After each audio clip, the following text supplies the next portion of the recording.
course. This is part of something Americans have not yet wrapped their heads around. The American empire, like every empire before it, is now shrinking. You know, empires rise, they have a flourish, they grow, it's very impressive. And at their peak, they can't imagine that it won't last forever. It never has. Every empire, the Greek, the Roman, the Persian, the Turkish, you fill in the blank.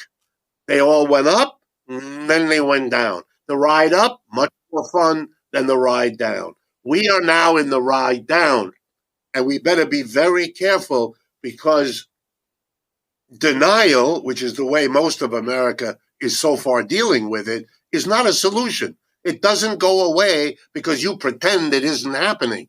The dollar's decline is a literal barometer week in and week out of what we're seeing. The failure in Ukraine is another one. I mean, you've got to see we didn't win in Vietnam. We didn't win in Afghanistan. We didn't win in Iraq. You can dance around it 20 different ways, but it is the truth. This is not an argument about who's the good guys and the bad guys. I'm just explaining we are not facing a decline that is underway and that is showing us its face if only we're willing to see it. And we could have a, quote, decent soft landing.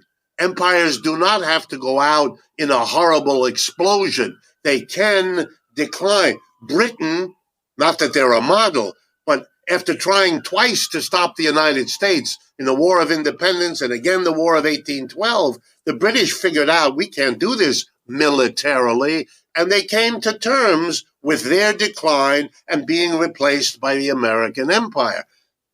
I don't know what's coming next. I don't know whether the Chinese will be the next empire or whether it'll be handled in a multinational way, and there's some evidence in both directions. But the United States is not able to do what it did. And one of the greatest mistakes empires in the past have made is overreaching when they can't do that anymore. And my fear is we're at a very delicate point in that process, hampered by a denial of what's going on that periodically frightens me. So if our politicians could get out of the state of denial and face reality, what would that look like? What would this soft landing that you just described look like? They would have to sit down at this point, either with China or with China and what we call the BRICS, this group of nations that are really working well together, China, India, Brazil, South Africa, Russia. I left out Russia, right. And there's a dozen other countries that have applied. So they're going to become much, much bigger in the next 12 to 24 months.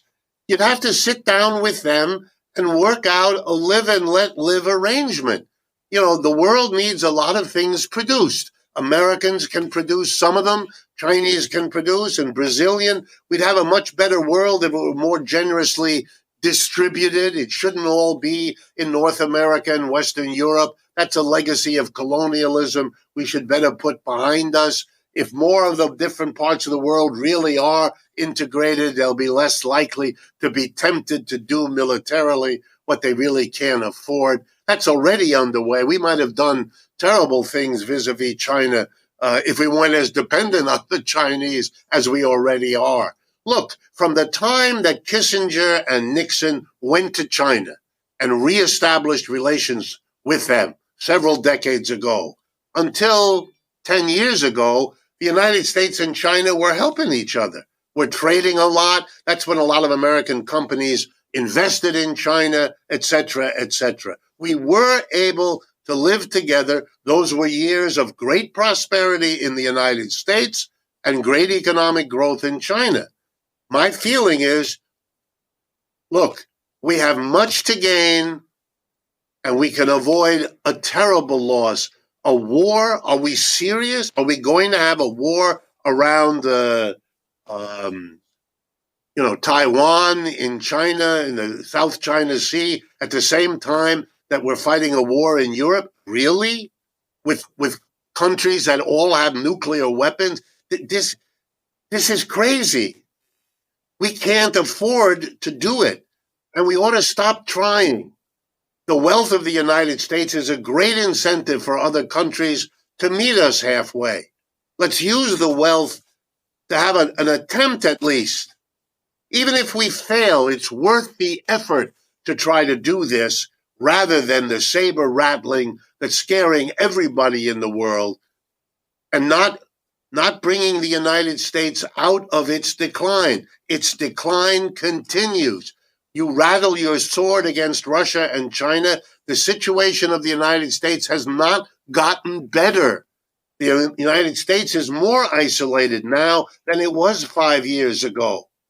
Russia is not the pariah nation that the United States and Western Europe would like to claim it to be. I'm not arguing whether it's right or wrong. Sure. I'm not It's not a defending moral argument or any of that.